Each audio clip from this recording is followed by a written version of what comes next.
Let's build our bright future with the scenic wonders of Switzerland. The RISE 13th Global Tamil Entrepreneurs and Professionals Summit from 7th to 9th June 2024 in Davos. Let's join with the global Tamils at the renowned Davos Congress Center. Register now at www.tamilrides.org. Contact us at 9150060032.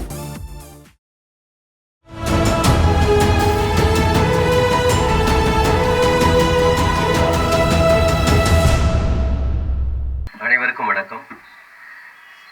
பாஜக மாநில தலைவர் அண்ணாமலையை கண்டித்து அவருடைய அவதூறு அசிங்கமான பேச்சை கண்டித்து திரளாக கூடியிருக்கும் ஊடகவியலாளர்கள் அனைவருக்கும் நன்றி தெரிவித்துக் கொள்கிறேன், வணக்கத்தையும் தெரிவித்துக் கொள்கிறேன். அவங்க சண்டையை எங்கே வேணாலும் வச்சுக்கிட்டோம். நீங்கள் அரசியல்வாதி மாதிரி பேசு, இல்லை இன்னொரு கட்சியை திட்டு, வேறு எந்த கட்சியை வேணாலும் திட்டிங்க, நீங்கள் அப்புறம் போய் காலில் விழுதுங்க, சேர்ந்துங்க, எதை வேணாலும் பண்ணிங்க. எங்கள்கிட்ட ஏன் வரீங்க? ஊடகவியலாளர் என்ன பண்ணுறோம்? கொரோனானா 3 வருஷமும் 2 வருஷமும் ஓடிக்கிட்டே இருந்தோம்.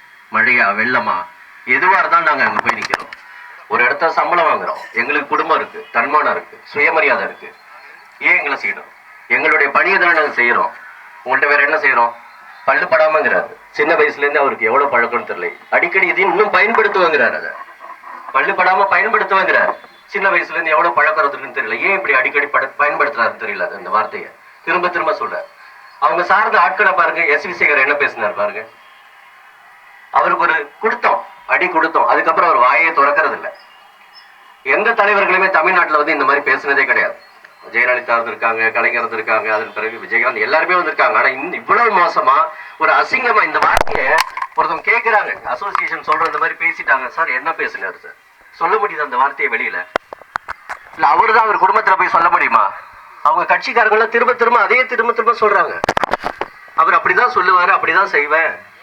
அதுக்கு விளக்கம் கொடுக்கிறார். நம்ம செய்தியாளர்கள் வந்து உடனே கேட்டிருக்கணும். நீங்க புரிஞ்சுட்டு ஒதுக்கிட்டீங்க போல இருக்கு. அப்போ எஸ் சார், அது பல்லு படாமன்னு சொன்னீங்களே சார், கிராமத்துல பழமொழி, அதை ஒரு தடவை முழுசா சொல்லுங்க சார் அப்படின்னு கேட்டிருந்தா அந்த இடத்துல திருன்னு முழிச்சிருப்பார், மொழி பெருங்கிருப்பார், அவர் எக்ஸ்போஸ் ஆயிருப்பார். அவர் அங்கே வெளுத்து வாங்கியிருக்கலாம். குரங்குங்கிறார். என்ன குரங்கு மாதிரி சுத்தி வரீங்களேங்கிறாரு. என்ன நினைச்சிட்டு? இந்த மாதிரியான ஒரு கலாச்சாரம் இதுக்கு முன்னாடி தமிழ்நாட்டில் இருந்ததே கிடையாது. இந்த மாதிரி தான் அவங்க அரசியல் பண்ணுவாங்க. நம்மளை வந்து தூண்டி விடுறது, ஏதாவது பண்ணி டெம்ப் பண்றது. இன்னமா மூஞ்ச காட்டு யாரு?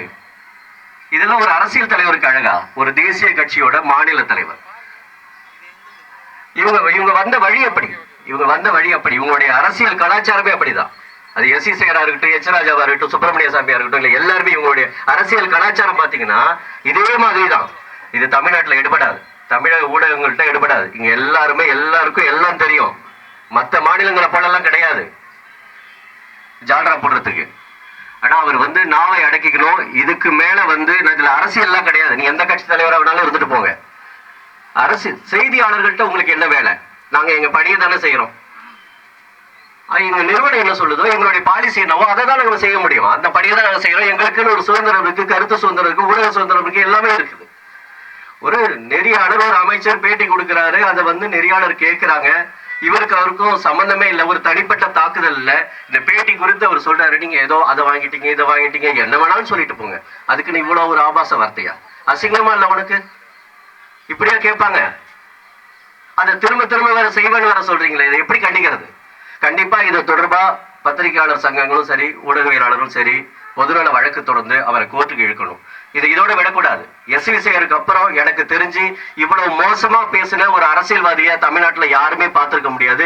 படு கேவலம். அந்த நெறியாளருக்கு எவ்வளவு ஒரு மன உளைச்சலா இருக்கும். யோசிச்சு பாருங்க. அது என்ன வார்த்தைங்கிறது உங்களுக்கு எல்லாம் தெரியும்ல. கொஞ்சமாவது வீட்டுல யோசிச்சு பாத்தீங்களா? எவ்வளவு மன உளைச்சல் கொடுத்திருக்கோம். ஒரு மூத்த நெறியாளர் எவ்வளவு வருஷமா இந்த ஃபீல்டுல இருக்கிறாரு, எவ்வளவு ஒரு தலைமை பொறுப்புல இருக்கிறவர், ஒரு சேனலை வழி நடத்தக்கூடியவர், எவ்வளவு ஒரு எப்படி மன உளைச்சல் இருக்கு? எத்தனை நாள் அவருக்கு அப்படி இருக்கும் சொல்லுங்க, யோசிச்சு பாருங்க. நேரடியா அவர் போய் அவர் கேள்வி கேட்டாரா?